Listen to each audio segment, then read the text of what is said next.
জীবনানন্দ দাশের সেই বিখ্যাত কবিতা আবার আসিব ফিরে ধানসিঁড়িটি ফিরে।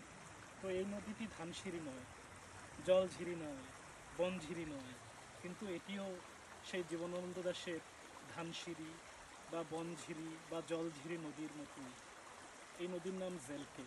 এই নদীটি হাজ পর্বতমালা থেকে উৎপত্তি হয়েছে এবং বয়ে গেছে হাজ পর্বতমালার ভাজে ভাজে। নদীটি মেন্ডারিং প্রকৃতির।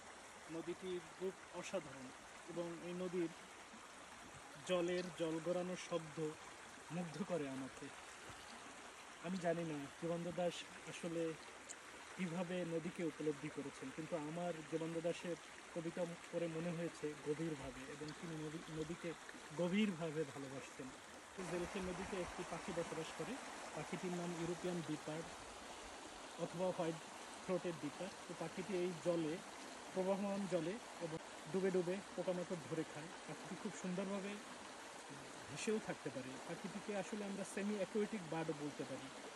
এবং কিছুক্ষণ পরে সে ডুব দেয়, আবার ডুব দিয়ে খাবার খেয়ে ওঠার পর আবার একদম রিফ্রেশ হয়ে যায়। ওর পালক থেকে জলগুলো শুকিয়ে যায়।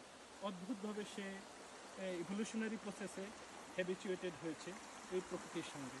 এ নিয়ে এখানে আমার 4 বার এই নদীর যে সুন্দর দৃশ্য এবং নদীর জলের শব্দ এটি উপভোগ করার জন্য আমি বারবার এখানে চলে আসি। নদী আমার কাছে সবসময় ভালো লাগে, সেটি আমার দেশের নদী বা পৃথিবীর অন্য যে কোনো প্রান্তের নদী হোক। আর পাহাড়ি নদী চমৎকার।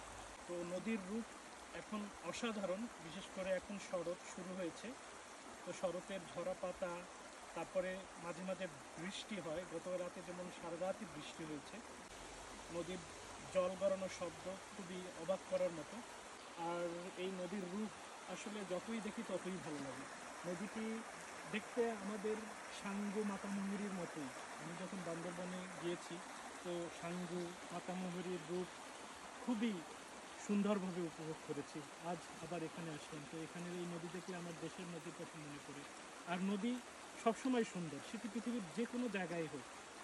তবে হ্যাঁ, পাহাড়ি নদীর বৈশিষ্ট্য একটু অন্যরকম এবং এখানের যে ভালো লাগা সেটা একটু ডিফারেন্ট। আবার বড় নদীর কাছেও ভালো লাগা ডিফারেন্ট।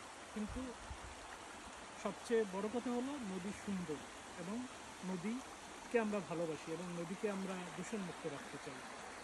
তো সবাইকে ধন্যবাদ সঙ্গে থাকার জন্য এবং আমার এই সামান্য কথা শোনার জন্য।